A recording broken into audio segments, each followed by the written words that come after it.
Book 2, Chapter 13 of the Lancashire Witches. This recording is in the public domain.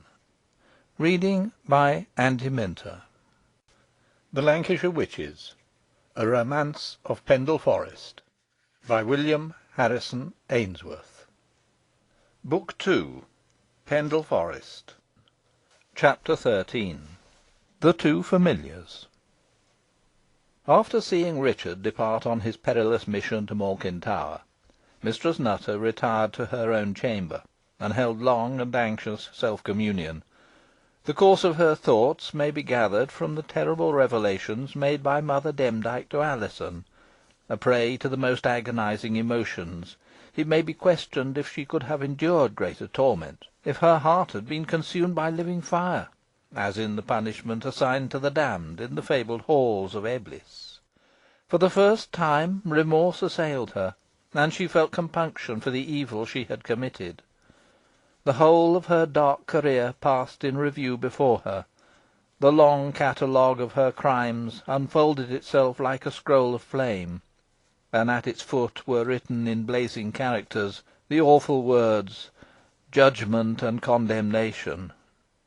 There was no escape, none. Hell, with its unquenchable fires and unimaginable horrors, yawned to receive her, and she felt, with anguish and self-reproach not to be described, how wretched a bargain she had made, and how dearly the brief gratification of her evil passions had been purchased at the cost of an eternity of woe and torture. This change of feeling had been produced by her newly awakened affection for her daughter, long supposed dead, and now restored to her, only to be snatched away again in a manner which added to the sharpness of the loss. She saw herself the sport of a juggling fiend, whose aim was to win over her daughter's soul through her instrumentality, and she resolved, if possible, to defeat his purposes. This, she was aware, would only be accomplished by her own destruction, but even this dread alternative she was prepared to embrace. Alizon's sinless nature and devotion to herself had so wrought upon her, that, though she had at first resisted the better impulses kindled within her bosom, in the end they completely overmastered her. Was it, she asked herself, too late to repent? Was there no way of breaking her compact? She remembered to have read of a young man who had signed away his own soul, being restored to heaven by the intercession of the great reformer of the Church, Martin Luther. But, on the other hand, she had heard of many others who, on the slightest manifestation of penitence, had been rent in pieces by the fiend. Still the idea recurred to her.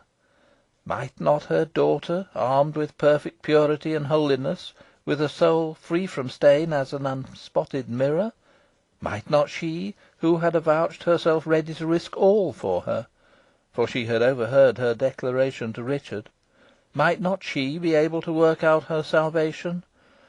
Would confession of her sins and voluntary submission to earthly justice save her? Alas, no! She was without hope. She had an inexorable master to deal with, who would grant her no grace, except upon conditions she would not assent to. She would have thrown herself on her knees, but they refused to bend.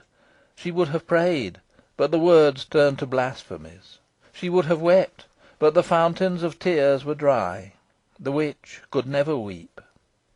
Then came despair and frenzy, and like furies lashed her with whips of scorpions, goading her with the memory of her abominations and idolatries, and her infinite and varied iniquities. They showed her, as in a swiftly fleeting vision, all who had suffered wrong by her, or whom her malice had afflicted in body or estate. They mocked her with a glimpse of the paradise she had forfeited. She saw her daughter in a beatified state, about to enter its golden portals, and would have clung to her robes in the hope of being carried in with her, but she was driven away by an angel with a flaming sword, who cried out, "Thou hast abjured heaven, and heaven rejects thee. Satan's brand is upon thy brow, and unless it be effaced, thou canst never enter here. Down to Tophet, thou witch!"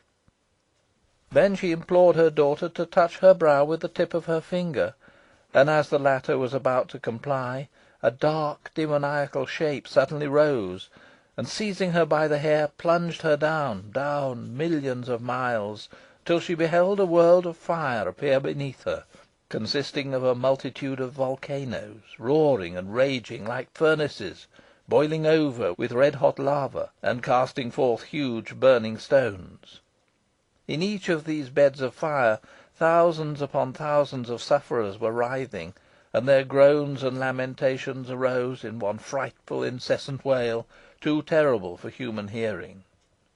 Over this place of torment the demon held her suspended. She shrieked aloud in her agony, and, shaking off the oppression, rejoiced to find the vision had been caused by her own distempered imagination.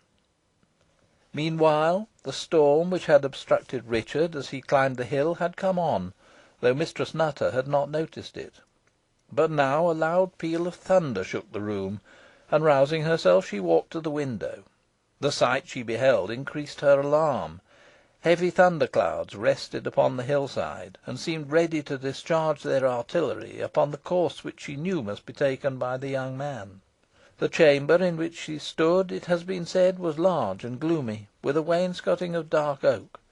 On one of the panels was painted a picture of herself in her days of youth, innocence, and beauty, and on another a portrait of her unfortunate husband, who appeared a handsome young man, with a stern countenance, attired in a black velvet doublet and cloak, of the fashion of Elizabeth's day.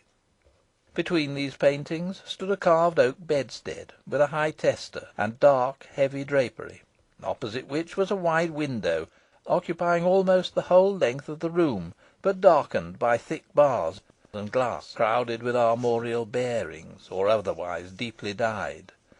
The high mantelpiece and its carvings have been previously described, as well as the bloody hearthstone, where the tragical incident occurred connected with Alizon's early history. As Mistress Nutter returned to the fireplace, a plaintive cry arose from it, and starting, for the sound revived terrible memories within her breast, she beheld the ineffaceable stains upon the flag, traced out by blue phosphoric fire, while above them hovered the shape of a bleeding infant. Horror-stricken, she averted her gaze, but it encountered another object, equally appalling, her husband's portrait, or rather, it would seem, a phantom in its place, for the eyes, lighted up by infernal fire, glared at her from beneath the frowning and contracted brows, while the hand significantly pointed to the hearthstone, on which the sanguinary stains had now formed themselves into the fatal word vengeance. In a few minutes the fiery characters died away, and the portrait resumed its wonted expression. But ere Mistress Nutter had recovered from her terror, the back of the fireplace opened, and a tall, swarthy man stepped out from it. As he appeared, a flash of lightning illumined the chamber, and revealed his fiendish countenance. On seeing him, the lady immediately regained her courage, and addressed him in a haughty and commanding tone. "Why this intrusion? I did not summon thee, and do not require thee." "You are mistaken, madam," he replied. "You had never more occasion for me than at this moment, and so far from intruding upon you, I have avoided coming near you, even though enjoined to do so by my lord. He is perfectly aware of the change which has just taken place in your opinions, and the anxiety you now feel to break the contract you have entered into with him, and which he has scrupulously fulfilled on his part. But he wishes you distinctly to understand that he has no intention of abandoning his claims upon you, but will most assuredly enforce them at the proper time. I need not remind you that your term draws to a close, and ere many months must expire, but means of extending it have been offered you, if you choose to avail yourself of them." "I have no such intention," replied Mistress Nutter, in a decided tone. "So be it, madam," replied the other.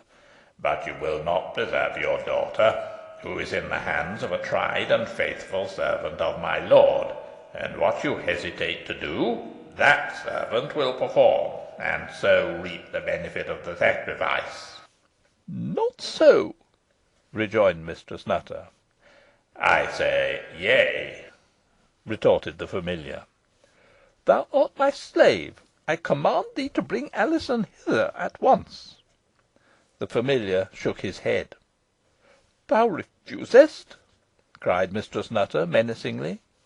Knowst thou not I have the means of chastising thee? you had, madam, replied the other. but the moment a thought of penitence crossed your breast, the power you were invested with departed. My lord, however, is willing to give you an hour of grace, when, if you voluntarily renew your oaths to him, he will accept them, and place me at your disposal once more. But if you still continue obstinate...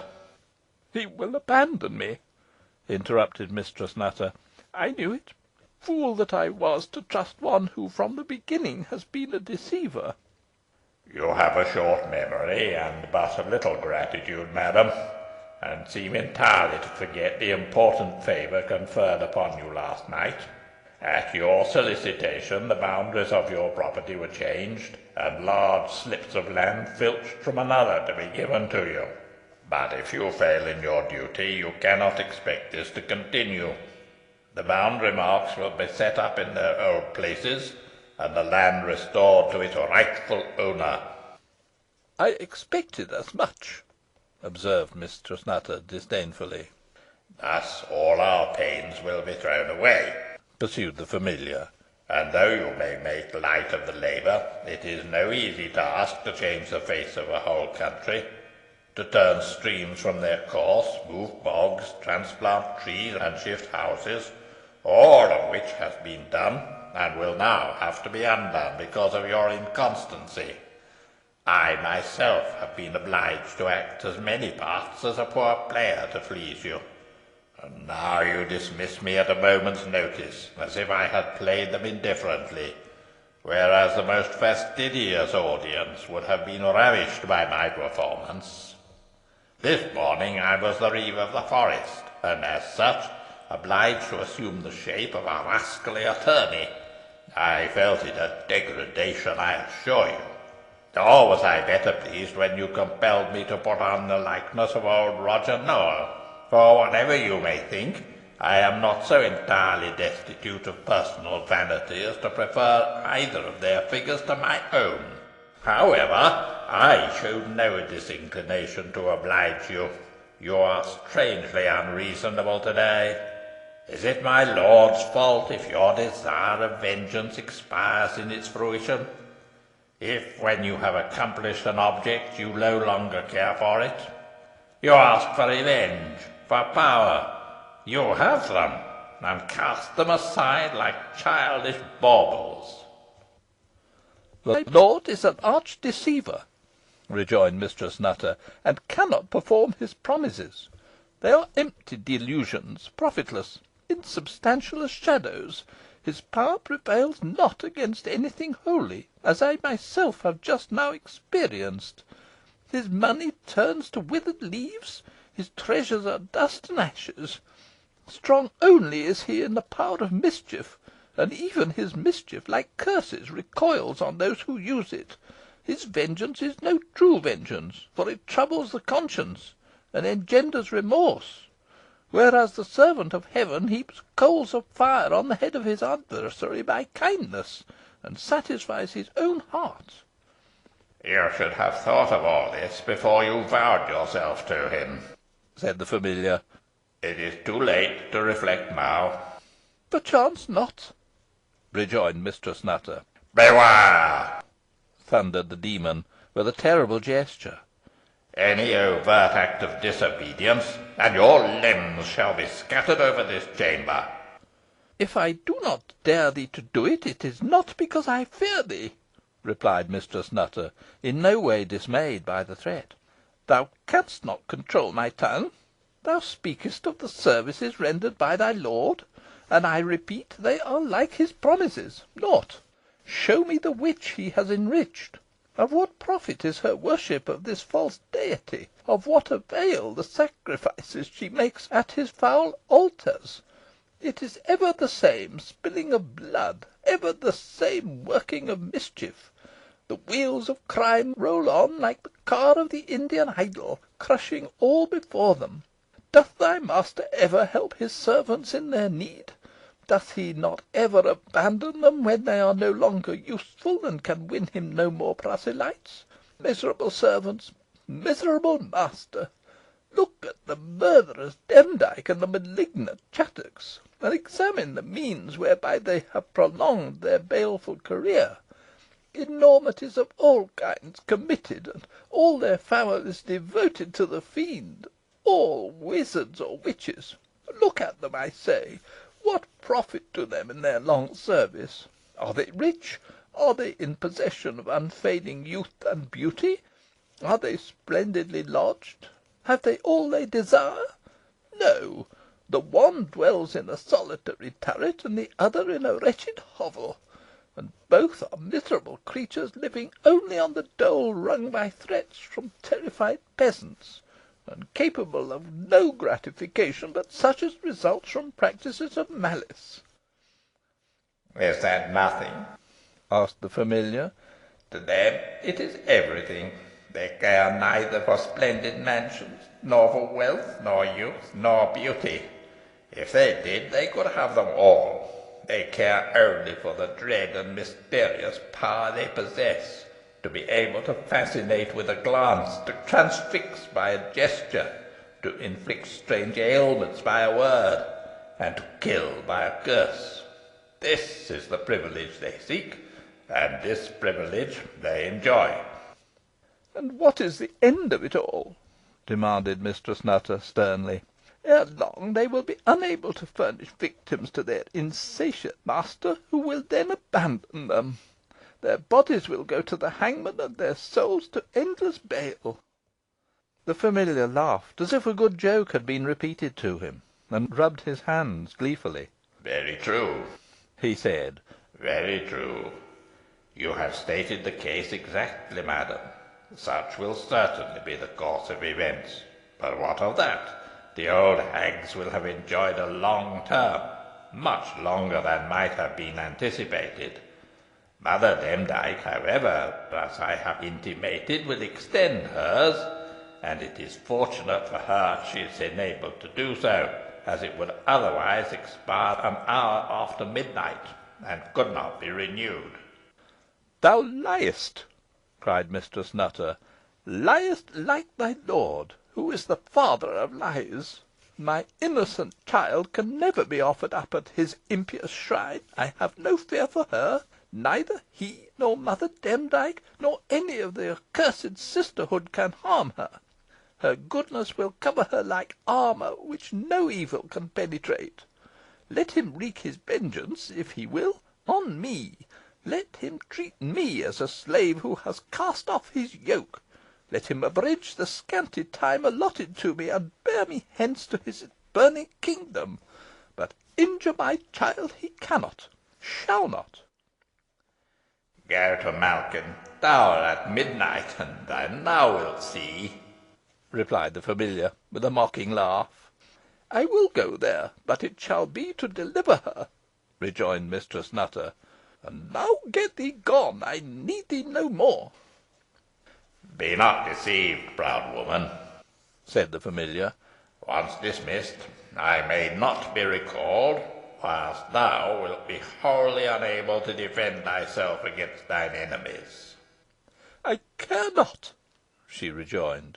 "Begone." The familiar stepped back, and stamping upon the hearthstone, it sank like a trap-door, and he disappeared beneath it, a flash of lightning playing round his dusky figure. Notwithstanding her vaunted resolution, and the boldness with which she had comported herself before the familiar, Mistress Nutter now completely gave way, and for a while abandoned herself to despair. Aroused at length by the absolute necessity of action, she again walked to the window and looked forth. The storm still raged furiously without, so furiously, indeed, that it would be madness to brave it, now that she was deprived of her power, and reduced to the ordinary level of humanity. Its very violence, however, assured her it must soon cease, and she would then set out for Malkin Tower. But what chance had she now in a struggle with the old hag, with all the energies of hell at her command? What hope was there of being able to effect her daughter's liberation? No matter. However desperate, the attempt should be made. Meanwhile, it would be necessary to see what was going on below, and ascertain whether Blackadder had returned with Parson Holden. With this view she descended to the hall, where she found Nicholas Assheton fast asleep in a great arm chair, and rocked rather than disturbed by the loud concussions of thunder. The squire was, no doubt, overcome by the fatigues of the day, or, it may be, by the potency of the wine he had swallowed, for an empty flask stood on the table beside him. Mistress Nutter did not awaken him, but proceeded to the chamber where she had left Nowell and Potts prisoners, both of whom rose on her entrance. "Be seated, gentlemen, I pray you," she said, courteously. "I am come to see if you need anything, for when this fearful storm abates, I am going forth for a short time." "Indeed, madam," replied Potts, "for myself I require nothing further, but perhaps another bottle of wine might be agreeable to my honoured and singular good client." "Speak for yourself, sir," cried Roger Nowell, sharply. "You shall have it," interposed Mistress Nutter. "I shall be glad of a word with you before I go, Master Nowell. I am sorry this dispute has arisen between us." "Huh!" exclaimed the magistrate. "Very sorry," pursued Mistress Nutter, "and I wish to make every reparation in my power." "Reparation, madam!" cried Nowell. "Give back the land you have stolen from me, restore the boundary lines, sign the deed in Sir Ralph's possession. That is the only reparation you can make." "I will," replied Mistress Nutter. "You will!" exclaimed Nowell. "Then the fellow did not deceive us, Master Potts." "Has any one been with you?" asked the lady, uneasily. "Ay, the reeve of the forest," replied Nowell. "He told us you would be with us presently, and would make fair offers to us." "And he told us also why you would make them, madam," added Potts, in an insolent and menacing tone.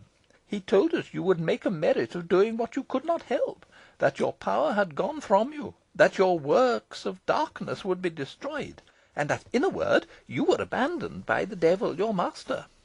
"He deceived you," replied Mistress Nutter. "I have made you the offer out of pure good will, and you can reject it or not as you please. All I stipulate, if you do accept it, is that you pledge me your word not to bring any charge of witchcraft against me." "Do not give the pledge," whispered a voice in the ear of the magistrate. "Did you speak?" he said, turning to Potts. "No, sir," replied the attorney, in a low tone; "but I thought you cautioned me against—" "Hush!" interrupted Nowell. "It must be the reeve. We cannot comply with your request, madam," he added, aloud. "Certainly not," said Potts. "We can make no bargain with an avowed witch. We should gain nothing by it. On the contrary, we should be losers, for we have the positive assurance of a gentleman whom we believe to be on terms of intimacy with a certain black gentleman of your acquaintance, madam, that the latter has given you up entirely, and that law and justice may therefore take their course. We protest against our unlawful detention, but we give ourselves small concern about it, as Sir Ralph Assheton, who will be advised of our situation by Parson Holden, will speedily come to our liberation." "Yes, we are now quite easy on that score, madam," added Nowell, "and to morrow we shall have the pleasure of escorting you to Lancaster Castle." "And your trial will come on at the next assizes, about the middle of August," said Potts. "You have only 4 months to run." "That is indeed my term," muttered the lady. "I shall not tarry to listen to your taunts," she added, aloud. "You may possibly regret rejecting my proposal." So saying, she quitted the room. As she returned to the hall, Nicholas awoke. "What the devil of a storm!"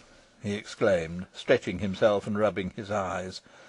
"Zounds! that flash of lightning were enough to blind me, and the thunder well nigh split one's ears." "Yet you have slept through louder peals, Nicholas," said Mistress Nutter, coming up to him. "Richard has not returned from his mission, and I must go myself to Malkin Tower. In my absence I must entrust you with the defence of my house." "I am willing to undertake it," replied Nicholas, "providing no witchcraft be used." "Nay, you need not fear that," said the lady, with a forced smile. "Well, then, leave it to me," said the squire. "But you will not set out till the storm is over." "I must," replied Mistress Nutter. "There seems no likelihood of its cessation, and each moment is fraught with peril to Alizon. If aught happens to me, Nicholas, if I should, whatever mischance may befall me, promise me you will stand by her." The squire gave the required promise. "Enough. I hold you to your word," said Mistress Nutter. "Take this parchment. It is a deed of gift, assigning this mansion and all my estates to her. Under certain circumstances you will produce it." "What circumstances? I am at a loss to understand you, madam," said the squire. "Do not question me further, but take especial care of the deed, and produce it, as I have said, at the fitting moment. You will know when that arrives. Ah, I am wanted." The latter exclamation had been occasioned by the appearance of an old woman at the further end of the hall, beckoning to her. On seeing her, Mistress Nutter immediately quitted the squire, and followed her into a small chamber opening from this part of the hall, and into which she retreated. "What brings you here, Mother Chattox?" exclaimed the lady, closing the door. "Can you not guess?" replied the hag. "I am come to help you, not for any love I bear you, but to avenge myself on old Demdike. Do not interrupt me. My familiar, Fancy, has told me all. I know how you are circumstanced. I know Alizon is in old Demdike's clutches, and you are unable to extract her. But I can, and will, because if the hateful old hag fails in offering up her sacrifice before the first hour of day, her term will be out, and I shall be rid of her, and reign in her stead. To morrow she will be on her way to Lancaster Castle. The dungeons prepared for her, the stake driven into the ground, the faggots heaped round it, the torches only to be lighted." "Shall we go to Malkin Tower?" asked Mistress Nutter, shuddering. "No, to the summit of Pendle Hill," rejoined Mother Chattox. "But there the girl will be taken, and there only can we secure her. But first we may proceed to my hut, and make some preparations. I have 3 scalps and 8 teeth taken from a grave in Goldshaw churchyard this very day. We can make a charm with them." "You must prepare it alone," said Mistress Nutter. "I can have naught to do with it." "True, true, I had forgotten," cried the hag, with a chuckling laugh. "You are no longer one of us. Well, then, I will do it alone. But come with me. You will not object to mount on my broomstick. It is the only safe conveyance in this storm of the Devil's Raising. Come, away." And she threw open the window and sprang forth, followed by Mistress Nutter. Through the murky air, and borne as if on the wings of the wind, 2 dark forms are flying swiftly. Over the tops of the tempest shaken trees they go, and as they gain the skirts of the thicket, an oak beneath is shivered by a thunderbolt. They hear the fearful crash, and see the splinters fly far and wide, and the foremost of the 2, who, with her skinny arm extended, seems to direct their course, utters a wild scream of laughter, while a raven, speeding on broad black wings below them, croaks hoarsely. Now the torrent rages below, and they see its white waters tumbling over a ledge of rock. Now they pass over the brow of a hill, now skim over a dreary waste and dangerous morass. Fearful it is to behold these 2 flying figures, as the lightning shows them bestriding their fantastical steed. The one an old hag with hideous lineaments and distorted person, and the other a proud dame, still beautiful, though no longer young, pale as death, and her loose jetty hair streaming like a meteor in the breeze. The ride is over, and they alight near the door of a solitary hovel. The raven has preceded them, and, perched on the chimney top, flies down it as they enter, and greets them with hoarse croaking. The inside of the hut corresponds with its miserable exterior, consisting only of two rooms, in one of which is a wretched pallet. In the other are a couple of large chests, a crazy table, a bench, a three-legged stool, and a spinning wheel. A cauldron is suspended above a peat fire, smouldering on the hearth. There is only one window, and a thick curtain is drawn across it, to secure the inmate of the hut from prying eyes. Mother Chattox closes and bars the door, and motioning Mistress Nutter to seat herself upon the stool, kneels down near the hearth, and blows the turf into a flame, the raven helping her by flapping his big black wings, and uttering a variety of strange sounds as the sparks fly about. Heaping on more turf, and shifting the cauldron so that it may receive the full influence of the flame, the hag proceeds to one of the chests, and takes out sundry small matters, which she places one by one with great care upon the table. The raven has now fixed his great talons on her shoulder, and chuckles and croaks in her ear as she pursues her occupation. Suddenly a piece of bone attracts his attention, and darting out his beak, he seizes it and hops away. "Give me that scalp, thou mischievous imp," cries the hag. "I need it for the charm I am about to prepare. Give it to me, I say." But the raven still held it fast, and hopped here and there so nimbly that she was unable to catch him. At length, when he had exhausted her patience, he alighted on Mistress Nutter's shoulder, and dropped it into her lap. Engrossed by her own painful thoughts, the lady had paid no attention to what was passing, and she shuddered as she took up the fragment of mortality and placed it upon the table. A few tufts of hair, the texture of which showed that they had belonged to a female, still adhered to the scalp. Mistress Nutter regarded it fixedly, and with an interest for which she could not account. After sharply chiding the raven, Mother Chattox put forward her hand to grasp the prize she had been robbed of, when Mistress Nutter checked her by observing "You said you got this scalp from Goldshaw churchyard. Know you aught concerning it?" "Ay, a good deal," replied the old woman, chuckling. "It comes from a grave near the yew tree, and not far from Abbot Cliderhow's cross. Old Zachariah Worms, the sexton, digged it up for me. That yellow skull had once a fair face attached to it, and those few dull tufts were once bright flowing tresses. She who owned them died young, but young as she was, she survived all her beauty. Hollow cheeks and hollow eyes, wasted flesh and cruel cough were hers, and she pined and pined away. Folk said she was forspoken, and that I had done it. Ay, forsooth, she had never done me harm. You know whether I was rightly accused, madam." "Take it away," cried Mistress Nutter hurriedly, and as if struggling against some overmastering feeling. "I cannot bear to look at it. I wanted not this horrible reminder of my crimes." "This was the reason, then, why Ralph stole the scalp from me," muttered the hag, as she threw it, together with some other matters, into the cauldron. "He wanted to show you his sagacity. I might have guessed as much."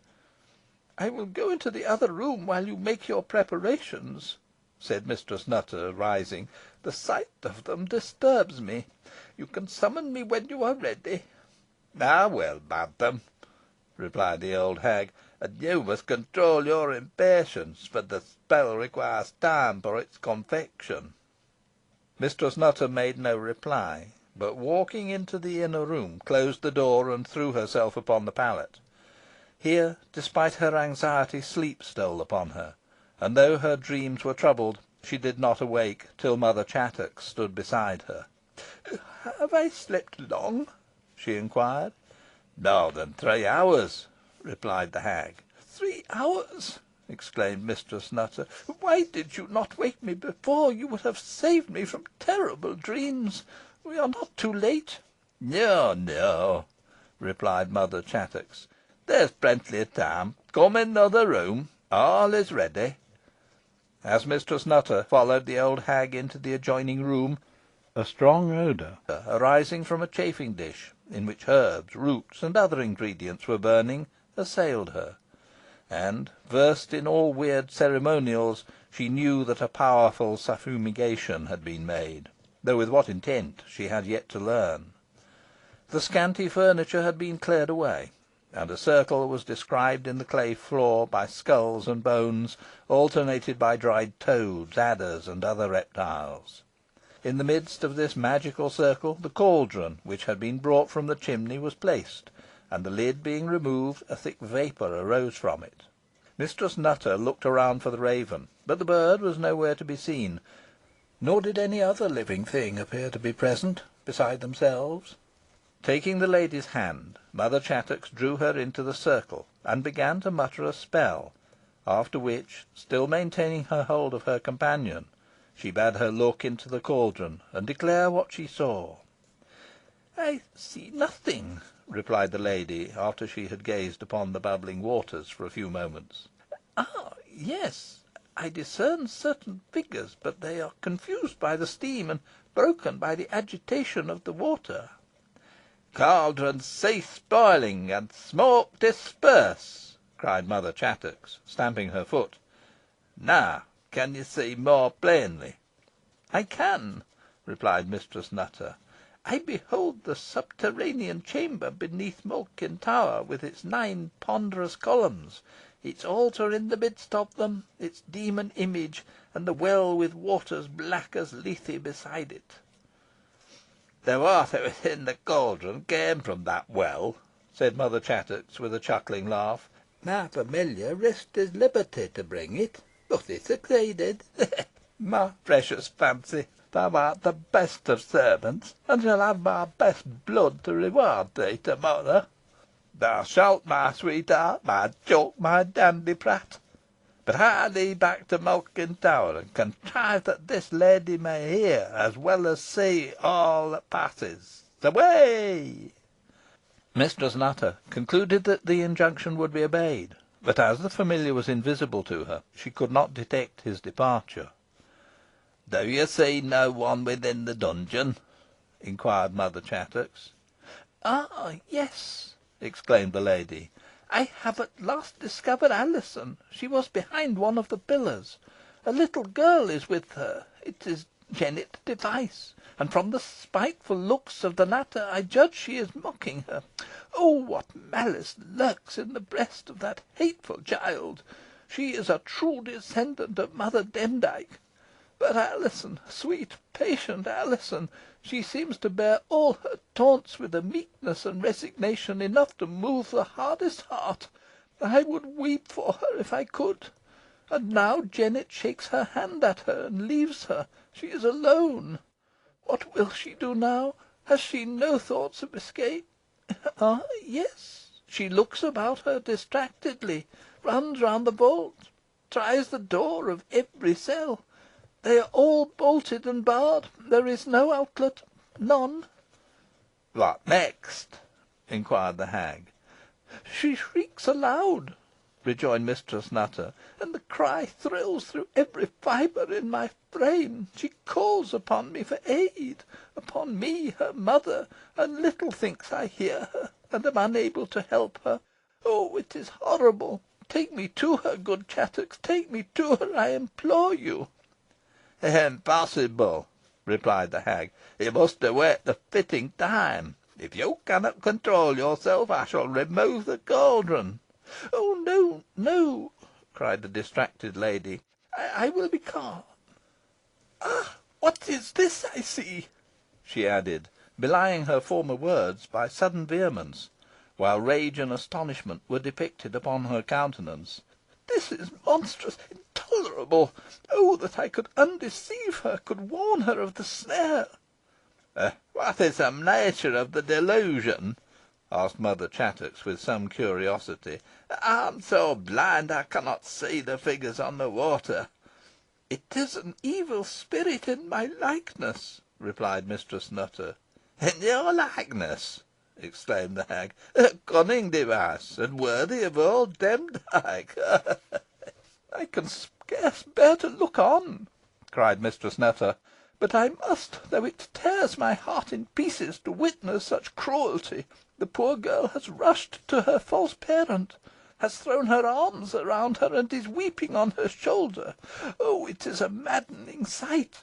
But it is nothing to what follows.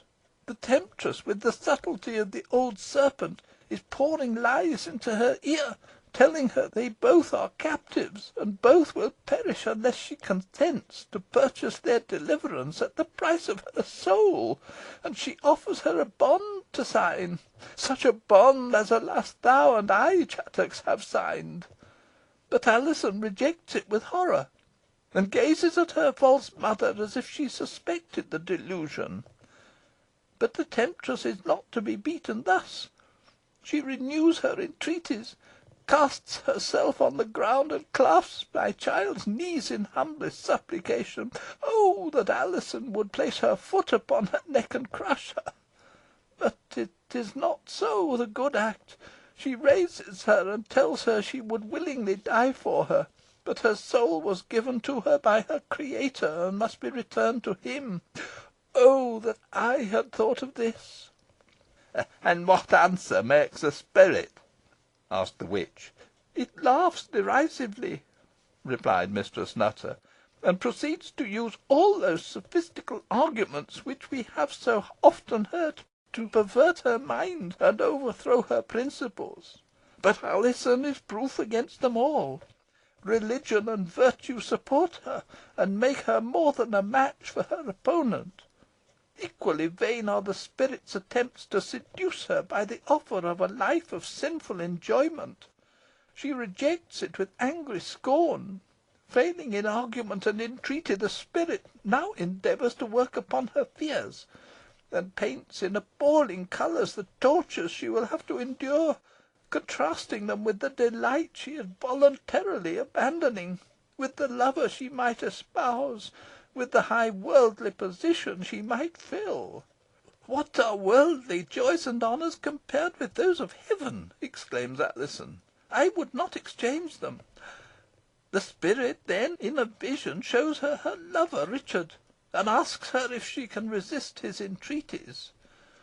The trial is very sore as she gazes on that beloved form, seeing by its passionate gestures to implore her to assent. But she is firm, and the vision disappears. The ordeal is now over. Alizon has triumphed over all their arts. The spirit in my likeness resumes its fiendish shape, and with a dreadful menace against the poor girl, vanishes from her sight." "Mother Demdike's not done with her yet," observed Chattox. "You are right," replied Mistress Nutter. "The old hag descends the staircase leading to the vault, and approaches the miserable captive. With her there are no supplications, no arguments, but commands and terrible threats. She is as unsuccessful as her envoy. Alizon has gained courage, and defies her." "Ha! Does she so?" exclaimed Mother Chattox. "I am glad of it." "The solid floor resounds with the stamping of the enraged witch," pursued Mistress Nutter. "She tells Alizon she will take her to Pendle Hill at midnight, and there offer her up as a sacrifice to the Fiend. My child replies that she trusts for her deliverance to heaven, that her body may be destroyed, but that her soul cannot be harmed. Scarcely are the words uttered than a terrible clangour is heard. The walls of the dungeon seem breaking down, and the ponderous columns reel. The demon statue rises on its throne, and a stream of flame issues from its brow. The doors of the cells burst open, and with clanking of chains and other dismal noises, skeleton shapes stalk forth from them, each with a pale blue light above its head. Monstrous beasts, like tiger cats, with rough black skins and flaming eyes, are moving about, and looking as though they would spring upon the captive. Two gravestones are now pushed aside, and from the cold earth arise the forms of Blackburn, the robber, and his paramour, the dissolute Isole de Heton. She joins the grisly throng now approaching the distracted girl, who falls insensible to the ground." "Can you say aught more?" asked the hag. as Mistress Nutter still bent eagerly over the cauldron. "No, the whole chamber is buried in darkness," replied the lady. "I can see nothing of my poor child. What will become of her?" "I will question Fancy," replied the hag, throwing some fresh ingredients into the chafing dish; and as the smoke arose, she vociferated, "Come hither, Fancy. I want thee, my fondling, my sweet. Come quickly. Ah, thou art here." The familiar was still invisible to Mistress Nutter, but a slight sound made her aware of his presence. "And now, my sweet Fancy," pursued the hag, "tell us, if thou canst, what will be done with Alizon, and what course we must pursue to free her from old Demdike." At present she is in a state of insensibility," replied a harsh voice, "and she will be kept in that condition till she is conveyed to the summit of Pendle Hill. I have already told you it is useless to attempt to take her from Malkin Tower. It is too well guarded. Your only chance will be to interrupt the sacrifice." "But how, my sweet Fancy? How, my little darling?" inquired the hag. "It is a perplexing question," replied the voice, "for by showing you how to obtain possession of the girl, I disobey my lord." "Ah, but you serve me, you please me, my pretty Fancy," cried the hag. "You shall quaff your fill of blood on the morrow if you do this for me. I want to get rid of my old enemy, to catch her in her own toils, to send her to a dungeon, to burn her. You must help me, my little sweetheart." "I will do all I can," replied the voice; "but Mother Demdike is cunning and powerful, and high in favour with my lord. You must have mortal aid as well as mine. The officers of justice must be there to seize her at the moment when the victim is snatched from her, or she will baffle all your schemes." "And how shall we accomplish this?" asked Mother Chattox. "I will tell you," said Mistress Nutter to the hag. "Let him put on the form of Richard Assheton, and in that guise hasten to Rough Lee, where he will find the young man's cousin Nicholas, to whom he must make known the dreadful deed about to be enacted on Pendle Hill. Nicholas will at once engage to interrupt it. He can arm himself with the weapons of justice by taking with him Roger Nowell, the magistrate, and his myrmidon, Potts, the attorney, both of whom are detained prisoners in the house by my orders." "The scheme promises well, and shall be adopted," replied the hag. "But suppose Richard himself should appear first on the scene. Dost know where he is, my sweet Fancy?" "When I last saw him," replied the voice, "he was lying senseless on the ground at the foot of Malkin Tower, having been precipitated from the doorway by Mother Demdike. You need apprehend no interference from him." "It is well," replied Mother Chattox. "Then take his form, my pet, though it is not half as handsome as thy own." "A black skin and goat like limbs are to thy taste, I know," replied the familiar, with a laugh. "Let me look upon him before he goes, that I may be sure the likeness is exact," said Mistress Nutter. "Thou hearest, Fancy. Become visible to her," cried the hag. And as she spoke, a figure in all respects resembling Richard stood before them. "Well, what think you of him? Will he do?" said Mother Chattox. "Ay," replied the lady; "and now send him off at once. There is no time to lose." "I shall be there in the twinkling of an eye," said the familiar; "but I own I like not the task." "There is no help for it, my sweet Fancy," cried the hag. "I cannot forego my triumph over old Demdike. Now away with thee, and when thou hast executed thy mission, return and tell us how thou hast sped in the matter." The familiar promised obedience to her commands, and disappeared. CHAPTER XIV.